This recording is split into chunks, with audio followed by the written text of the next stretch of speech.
mengenai Tritunggal sebenarnya istilah ini pertama kali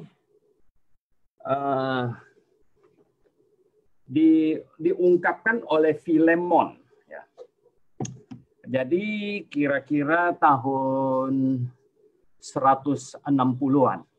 Jadi, nah istilah Tritunggal ini Saksi Jehovah seringkali menuduhkannya bahwa itu dari Katolik, ya. Padahal bukan.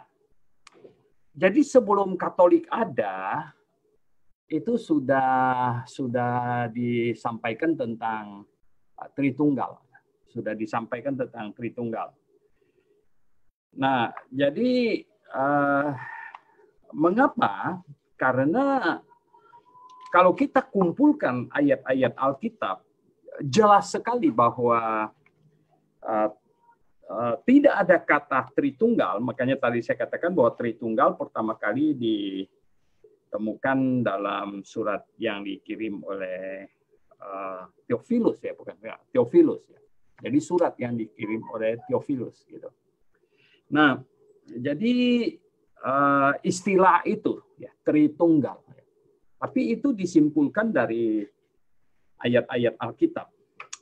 Banyak orang tanya bagaimana menjelaskan tentang pribadi Allah yang katanya Tritunggal. Kok rumit amat? Saya seringkali bergurau begini. Kalau Allah pencipta alam semesta ini, dia lebih simpel dari kamu dan tikus, gitu. Justru itu tidak masuk akal. Paham nggak? Ya. Jikalau Allah pencipta alam semesta ini yang sangat rumit dan sangat rapi, sangat sistematis,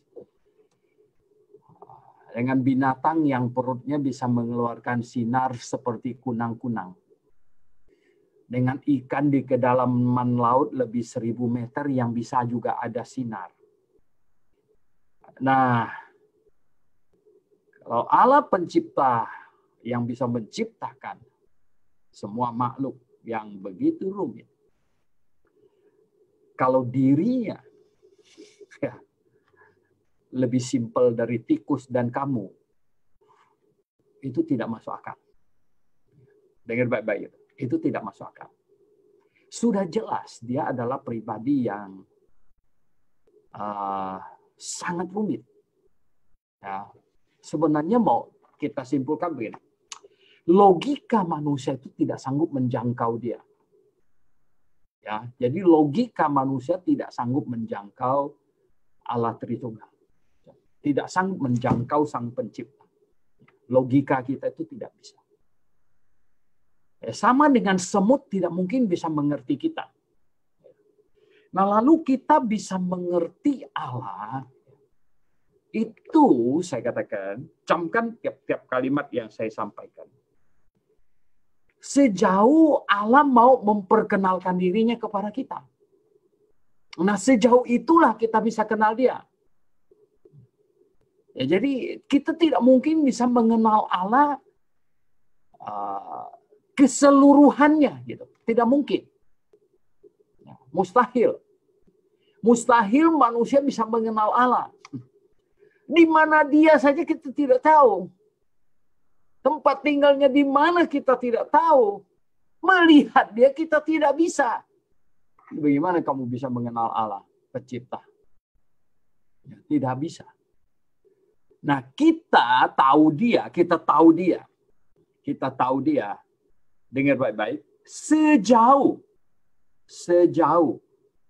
pemberitahuan dia kepada kita tentang dirinya. Oke. Nah, ini harus dipegang dulu, ya. Ini harus dicamkan dulu. Ya. Jadi jangan manusia sombong. Kita tidak boleh menyelidiki Allah seperti kita menyelidiki semut, gitu. Ya. Itu penghujatan. Ya. Nah, kita tidak boleh menyelidiki Allah seperti kita mau menyelidiki ikan paus, gitu. Ya. Ikan hiu. Ya. Bukan. Bukan begitu caranya. Kita mau berusaha mengenal Allah. dengan sikap hati yang penuh hormat kepadanya. Dan kita mau tahu ya, pemberitahuan dari Allah kepada kita tentang dirinya itu segimana.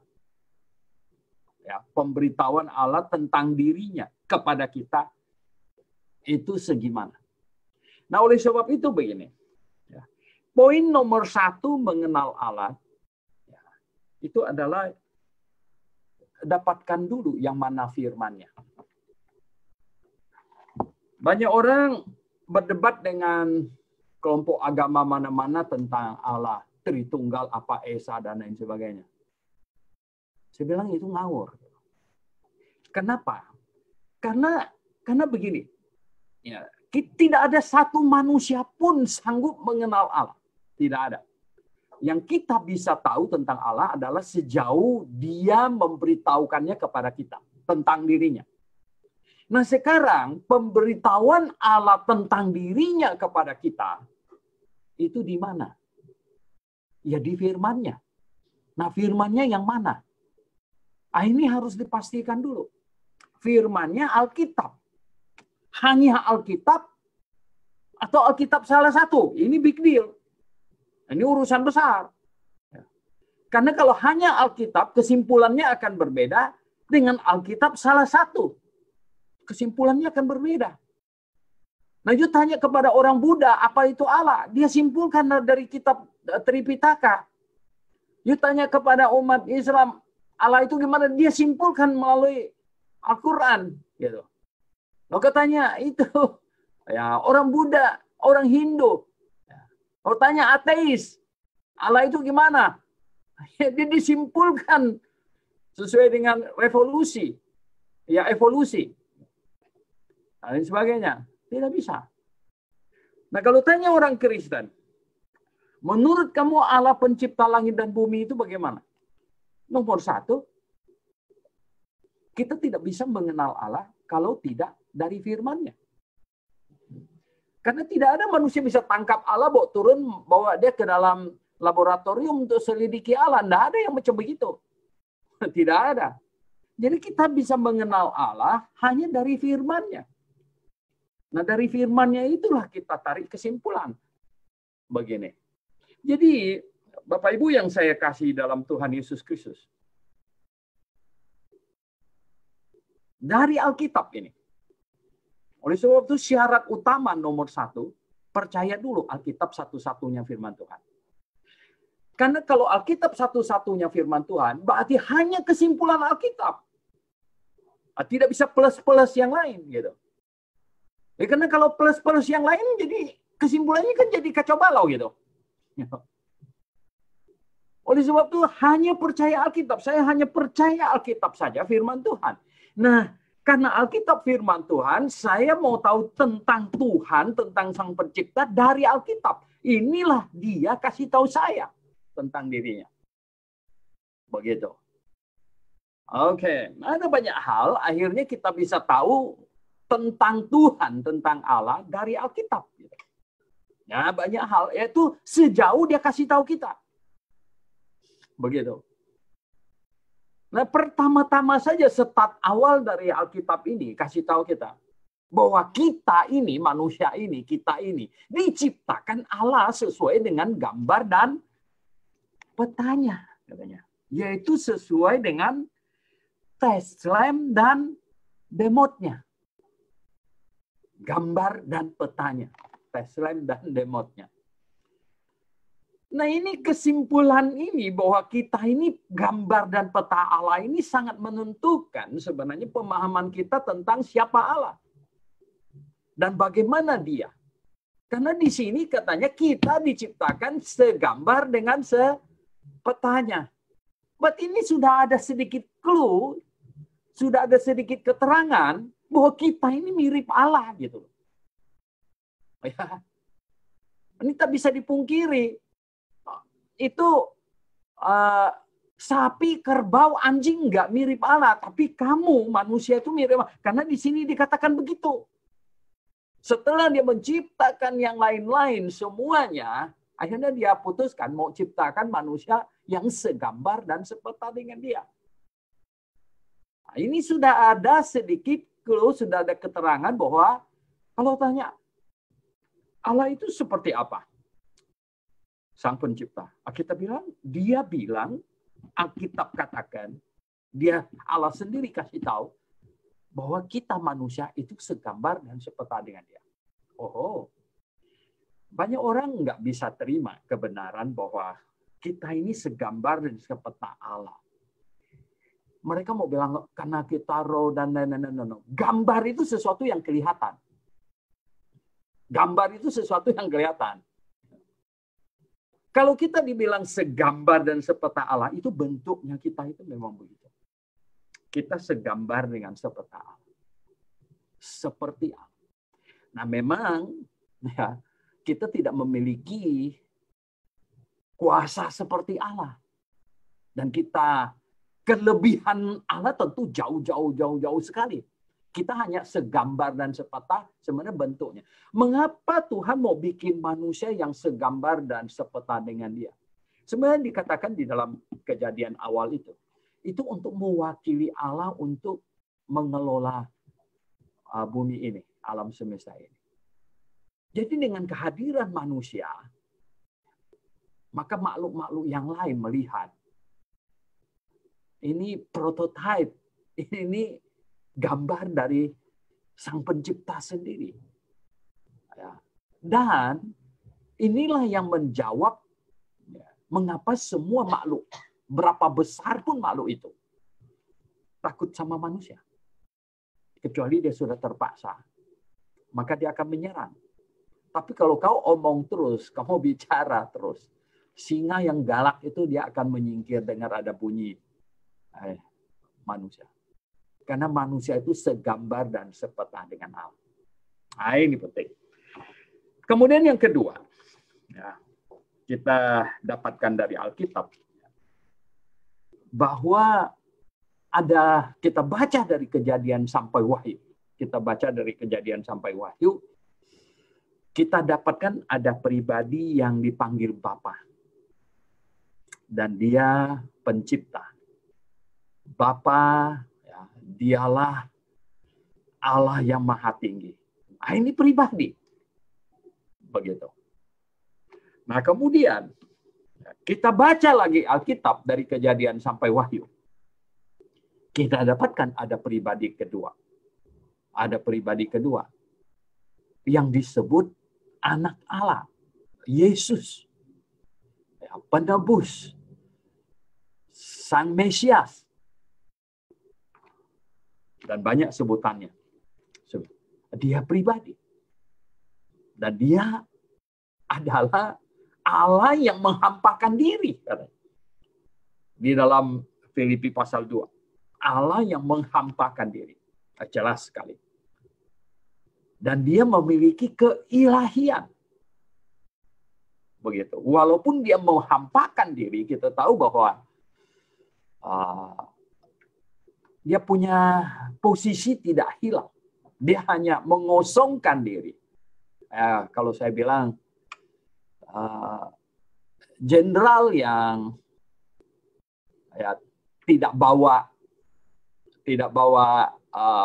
pangkat dan lain sebagainya karena lagi kerja bakti, dia hanya pakai baju kaos, tetapi semua orang, anak buahnya di Kodim itu tahu ini jenderal satu ini. Begitu. Dia sedang kerja bakti. Ikut, ya, mungkin kerja bakti apa begitu. Nah, ini Tuhan Yesus di dalam Filipi dikatakan dia menghampahkan diri menjadi manusia. Nah, kemudian ya kita temukan lagi di dalam Alkitab ada yang dipanggil Roh Kudus, Roh kebenaran, Roh penghibur, macam-macam sebutannya. Dan yang menarik adalah yang paling utama perlu diketahui dulu tentang hal satu ini adalah ini roh pribadi apa semacam angin gitu. Nah, ini penting. Di dalam pelajaran pneumatologi, kita sudah mengumpulkan semua ayat Yang menyatakan apa? Bahwa Roh Kudus ini pribadi. Nah, pribadi apa?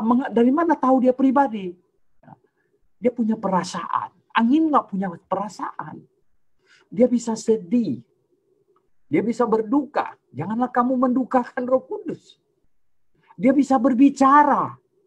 Jadi dia melakukan hal-hal yang bersifat pribadi. Ini bukan sekedar angin, kuasa, bukan. Tapi ini pribadi. Dia menuntun. Dan lain sebagainya. Ini tindakan pribadi. Dan Tuhan Yesus membedakan dia. Aku akan mengirimnya. Mengirimnya. Berarti ini pribadi yang berbeda. Jadi gini, Alkitab kasih tahu kita, ada Bapa yang di sorga, yang Tuhan Yesus lagi di bumi. Ini berdoa terus kepada Bapa. Berdoa terus. Jadi itu satu pribadi. Nah kemudian Tuhan Yesus, ini pribadi Allah yang menghampakan diri. Mengenakan daging manusia. Kemudian ada Roh Kudus. Yang pribadi juga. Karena dia berbicara, dia menuntun, dia bisa sedih, dan lain sebagainya. Nah kita baca lagi bolak-balik dari Kejadian sampai Wahyu, nggak ketemu yang nomor 4. Gitu. Nggak ketemu yang nomor 4. Malah kita temukan pernyataannya bahwa tiganya itu satu. Tiganya itu satu. Nah saya tanya, lalu kesimpulannya apa kalau sudah begitu? Ya, 3 pribadi dalam satu kesatuan. 3 pribadi dalam satu kesatuan. Nah, tidak ada kosakata bahasa manusia untuk membuat kebenaran ini dijadikan kata-kata, gitu. Di 1 Yohanes pasal 5, 1 Yohanes pasal 5 ayat 7 berkata, sebab ada 3 yang memberi kesaksian di dalam sorga, Bapa, Firman, dan Roh Kudus. Nah, ada 3 yang memberi kesaksian di sorga. Bapa, Firman, dan Roh Kudus. Dan ketiganya adalah satu. Ini pernyataan. Ya, ketiganya adalah ya tunggal. Ya, Esa, tunggal. Ketiganya. Berarti ada kata ketiganya. Tri, tunggal. Ketiganya satu. Ya, tri, tunggal. Jadi Trinity. Ini Tritunggal. Enggak ada bahasa lain yang lebih tepat. Begitu. Tidak ada. Nah, jadi Bapak Ibu yang saya kasih dalam Tuhan Yesus. Ada kelompok lain yang memakai cara yang salah untuk menggambarkan. Sehingga muncul modalisme. Mereka bilang seperti yang di kantor saya direktur. Waktu pulang saya bawa mobil, saya supir. Sampai di rumah saya jadi ayah. No. Tritunggal tidak begitu. Tritunggal tidak begitu. Sebab pada waktu kamu jadi supir di mobil, di kantor itu tidak ada orang. Di kantor kamu itu tidak ada orang. Dan di rumah belum ada orang. Dan pada waktu kamu sampai di rumah, kamu masuk di rumah, keluar dari mobil, di mobil itu sudah kosong. Tidak ada orang. Di kantor juga kosong. Tritunggal tidak begitu. Pada waktu Tuhan Yesus di bumi, di Taman Getsemani, dia berdoa kepada Bapa. Dan bukan 1-2 kali Tuhan Yesus berdoa kepada Bapa. Ini ada pribadinya yang mendengarkan doa. Sudah jelas itu. Ada pribadi. Nah, dan Tuhan Yesus berkata, aku akan pergi dan aku akan mengutus dia, Roh Penghibur. Itu juga satu pribadi. Nah jadi ya penggambaran direktur di kantor, supir di mobil, bapak, ayah di rumah, itu tidak kena. Ya, itu modalisme itu dari situ. Ya, jadi satu, semuanya satu itu. Ya, 3 modelnya, 3 perannya. Ya, begitu. Nah, Tritunggal yang Alkitab katakan tidak demikian. Tritunggal yang Alkitab katakan adalah ada Bapa di sorga dan Tuhan Yesus di bumi. Dan dia berdoa kepada Bapa. Dia berbicara, bukan berbicara kepada bangku kosong. Gitu. Bukan. Tapi ada yang dia bicara. Nah, jadi ya, saya menggambarkan Tritunggal persis seperti yang Alkitab kasih contoh. Yang Alkitab kasih contoh apa? Nah, tadi 1 Yohanes pasal 5 ayat 7. Nah, sekarang saya bacakan yang ayat 8. Katanya apa? Dan ada 3 yang memberi kesaksian di bumi. Ada 3 yang memberi kesaksian di bumi. Roh, air, dan darah. Dan ketiganya adalah satu. Nah, ini. Ada 3 yang memberi kesaksian di bumi. Apa yang dia maksudkan? Apa air bisa kasih kesaksian? No. Pohon bisa kasih kesaksian? No. Ada 3 yang memberi kesaksian di bumi. Sebenarnya ini manusia. Ini manusia. 3 yang memberi kesaksian di sini. Yang diciptakan sesuai dengan ya ini Teslan dan lemotnya Allah. Gambar dan peta Allah. 3 yang memberi kesaksian, roh, ya, air, dan darah. Kenapa? Karena manusia diciptakan ada roh. Ya, ada roh. Air itu mewakili daging. Karena badan kita ini, materi ini lebih besar persentasinya air. Dan darah. Darah itu dari sejak Adam dan Hawa. Habel, darahnya berbicara. Itu jiwa. Nyawa, jiwa. Jadi di bumi ada 3 yang memberi kesaksian, roh, air, dan darah. Itu manusia. Jadi Bapak Ibu yang saya kasih dalam Tuhan Yesus. Begini. Manusia itu Tritunggal. Ya, manusia itu Tritunggal. Yaitu tubuh, jiwa, dan roh. Manusia itu Tritunggal. Nah, cuman begini. Ketritunggalan manusia jauh lebih sederhana dari ketritunggalan Allah. Ketritunggalan manusia itu Tuhan ciptakan segambar dengan sepetanya, dengan keterbatasan. Kita tidak mungkin bisa memisahkan jiwa saya ke Semarang, roh saya ke Pontianak, badan tinggal di Jakarta. Tidak bisa. Kita tidak punya kemampuan itu. Dan kita juga tidak memiliki kemampuan untuk pindah tempat secara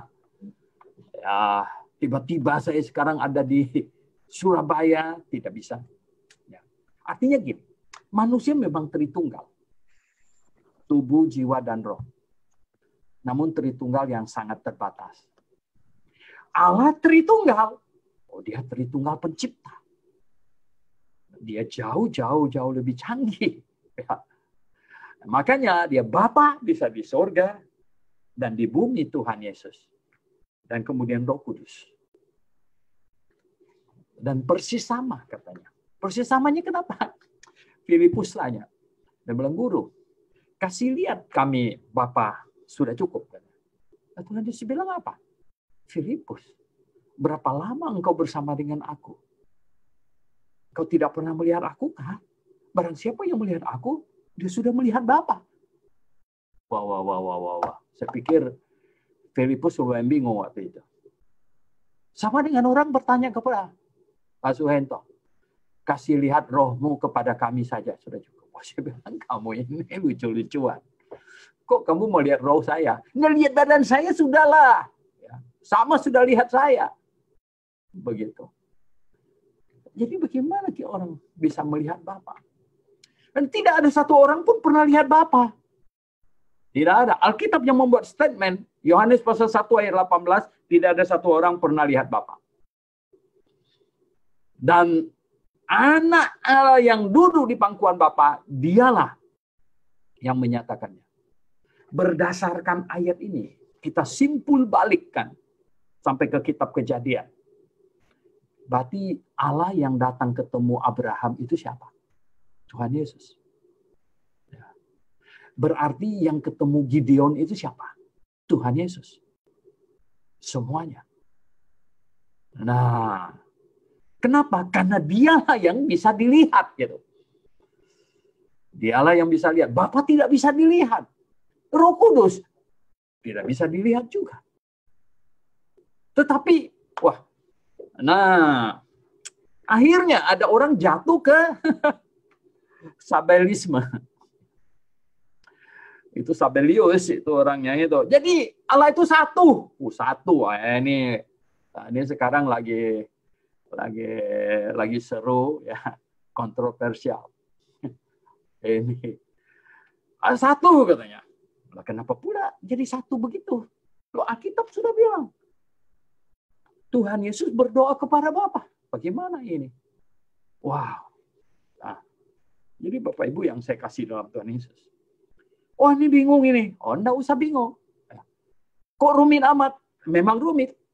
Saya sudah bilang, kalau Allah lebih sederhana dari tikus, ngawur itu. Ya dong. Tikus dia yang bikin. Ya. Ya. Jadi manusia kalau mau Allah yang simple, sederhana, itu bodoh dan nggak masuk akal. Kita saja manusia itu bisa berpikir begini dan begitu canggih, setiap organ tubuh kita itu rumit. Jantung kita itu begitu rumit. Mata kita itu begitu rumit. Nah, cara kerja otak kita itu begitu rumit. Nah, bagaimana Allah tidak lebih rumit dari kita? Coba, masuk akalnya bagaimana? Gitu. Nah, oleh sebab itu saya berkata Allah rumit. Tidak ada orang bisa mengenalnya secara full. Ya, secara keseluruhan. Tidak ada. Mustahil. Kita bisa tahu Allah adalah dari pernyataannya kepada kita. Nah, pernyataannya Alkitab kasih tahu kita bahwa ada 3 pribadi Allah. 3 pribadi ilahi. Dan 3-nya adalah satu. Dan manusia adalah gambar dan rupanya. Alkitab juga yang menyatakannya. Begitu. Jadi Bapak Ibu yang saya kasih dalam Tuhan Yesus Kristus. Kelihatannya ada mereka yang kacau-kacau itu. Ada mereka yang kacau, ya mulai dari mereka Sabelius dulu begitu. Yang percaya, oh kalau gitu Allah itu cuma satu. Nah, Yesus saja. Yesus saja. Sehingga ada gereja Jesus only. Mengapa? Karena mereka dikacaukan dari misalnya gini. Di Kisah Para Rasul. Para Rasul membaptis orang hanya dalam nama Yesus. Hanya dalam nama Yesus saja membaptis orang. Sehingga ada yang ngotot. Dia bagaimana ini ya? Tuhan Yesus di dalam Injil Matius pasal 28. Jelas-jelas suruh pergilah jadikanlah sekalian bangsa muridku. Baptiskanlah mereka dalam nama Bapa, nama Anak, dan Roh Kudus. Gitu. Tapi kenapa rasul-rasul membaptis hanya nama Yesus? Masalahnya di mana? Persoalannya, pribadinya 3, tapi namanya 1 sebenarnya. Ya, namanya 1. Tapi pribadinya 3. Boleh nggak 3 pribadi namanya 1? Ya boleh saja. Ya, namanya apa? 1 itu. Waktu di Perjanjian Lama, masa dispensasi dari Adam sampai Yohanes Pembaptis, sampai Tuhan Yesus. Nama, ya, sign code-nya, kode sign-nya, panggilnya itu adalah Jehovah. Itu nama. Itu yang Tuhan sudah dipakai, tapi kemudian Tuhan jelaskan artinya kepada Musa. Iye, eser, iye, aku yang adalah aku. Oh, ini penuh makna. Aku yang adalah aku. Tidak tergantung kepada siapapun. Aku adalah aku. Tidak diciptakan oleh siapapun. Aku adalah aku yang tidak berubah. Aku adalah aku. Ya. Yang selama-lamanya. Aku adalah aku. Jehovah. Itu kode panggilnya sebenarnya. Nama. Sebenarnya pencipta tidak perlu nama. Tidak perlu nama. Kita perlu nama itu karena kita banyak. Ya kalau banyak nanti gimana cara panggilnya, di dalam satu ruangan ada 100 orang. Ya dong. Yang pakai kacamata. Wadah ada lebih 10 orang yang pakai kacamata. Yang pakai baju merah, ada yang pakai baju merah, pakai baju putih, ada yang baju putih banyak. Kita manusia karena banyak perlu nama. Sebenarnya pencipta tidak perlu nama. Tetapi karena mau panggil dia, kepingin manggil dia, oke lah katanya, panggillah aku apa? Jehovah. Panggillah aku itu, Jehovah. Nah jadi Bapak Ibu yang saya kasih dalam Tuhan Yesus. Kemudian, ya, pada masa dispensasi, ketika pribadi yang kedua turun ke bumi ini, melakukan, kalau biasanya kalau ada operasi ketupat, katanya, ini kira-kira pada waktu Lebaran, pada waktu Natal, operasi apa? Santa Claus. Nah, itu nama yang dipakai. Jadi waktu Tuhan Yesus datang, dia disuruh. Dikasih nama apa? Yesus. Malaikat yang kasih tahu Yusuf. Kasihlah dia nama apa katanya? Yesus. Ayat yang ini. Ya. Di Matius pasal 1. Kasih namanya Yesus. Ia akan melahirkan anak laki-laki dan engkau akan menamakan dia Yesus. Yesus apa artinya? Yesus itu ini bentuk Yunaninya. Bentuk Ibraninya itu Yosua. Itu gabungan dua kata Jehovah Yasa. Apa artinya? Jehovah Yasa. Jehovah menyelamatkan. Jadi ketika masa dispensasi dalam program Jehovah menyelamatkan, pakailah nama Yesus. Nah, Yesus itu nama siapa? Yesus nama siapa? Yesus itu nama Bapa katanya. Coba baca di Yohanes pasal 17. Yohanes pasal 17. Adanya gini. Di ayat 6. Yohanes pasal 17 ayat 6 bilangnya. Aku telah menyatakan namamu kepada semua orang. Aku telah menyatakan namamu kepada semua orang. Nama Bapa, Tuhan Yesus bilang, aku telah menyatakan namamu kepada nama Bapa yang Tuhan Yesus nyatakan kepada semua orang itu nama apa? Ya Yesus. Ya. Di ayat yang ini. Ayat yang ke-12. Ayat 12. Ya. Selama aku bersama-sama mereka, aku memelihara mereka dalam namamu. Dalam namamu, dalam siapa? Nama Yesus itu nama Bapa. Gitu. Itu nama Bapa.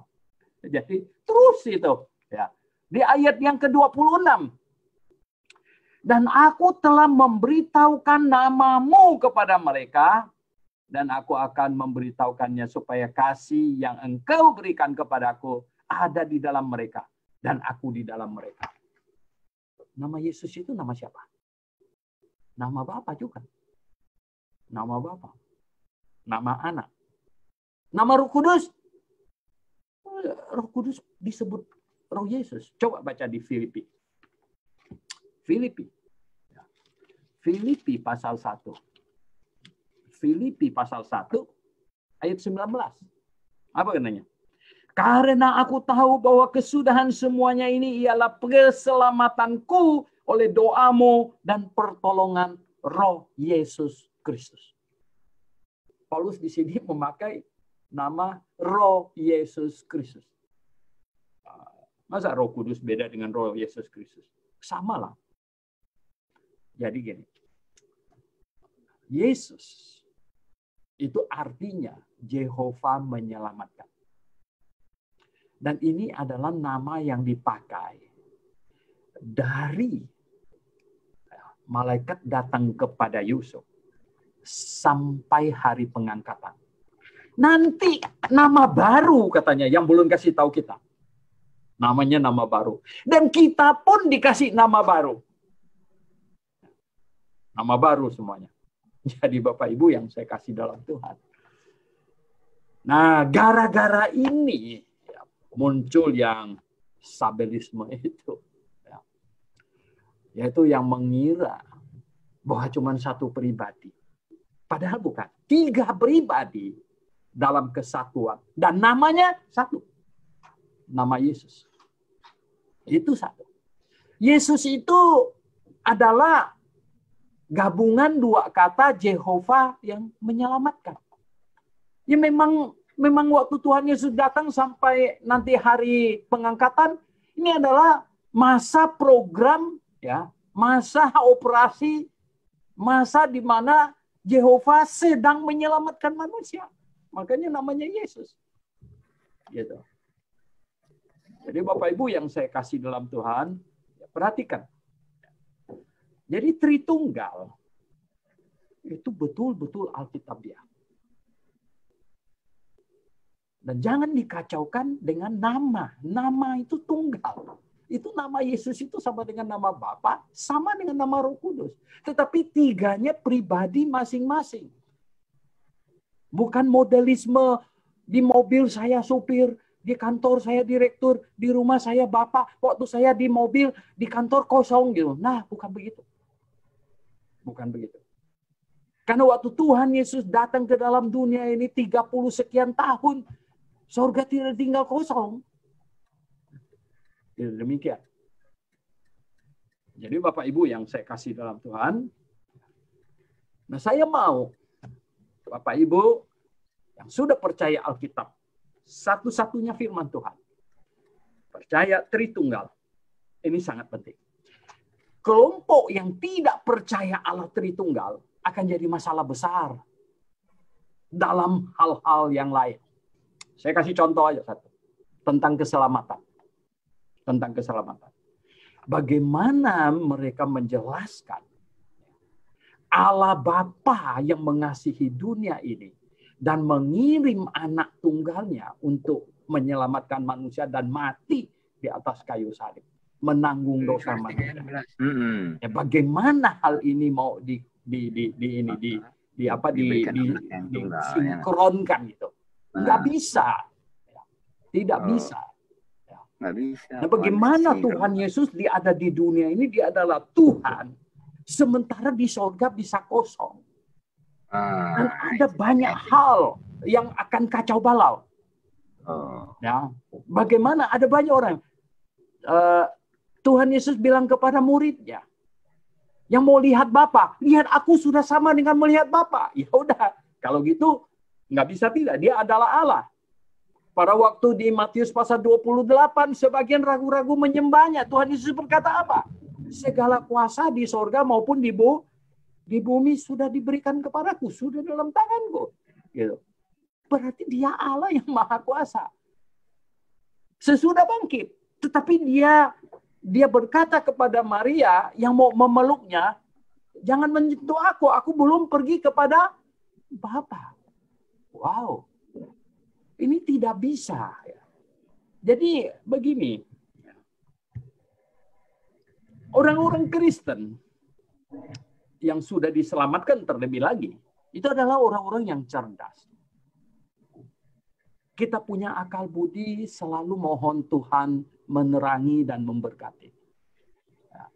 Jadi tidak bisa sembarangan tarik kesimpulan sesuka kita, kemudian jadi kacau. Semua bidat, semua ajaran sesat muncul. Tolong catat omongan saya. Semua ajaran sesat muncul. Itu adalah karena menarik kesimpulan dari sebagian ayat. Bukan dari keseluruhan ayat. Potong ayat.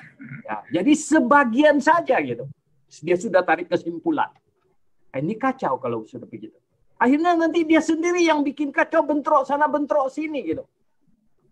Tidak bisa. Nah, kami berani ya pihak GBA Grafe saya disunter. Anda silakan kapan saja silakan cari.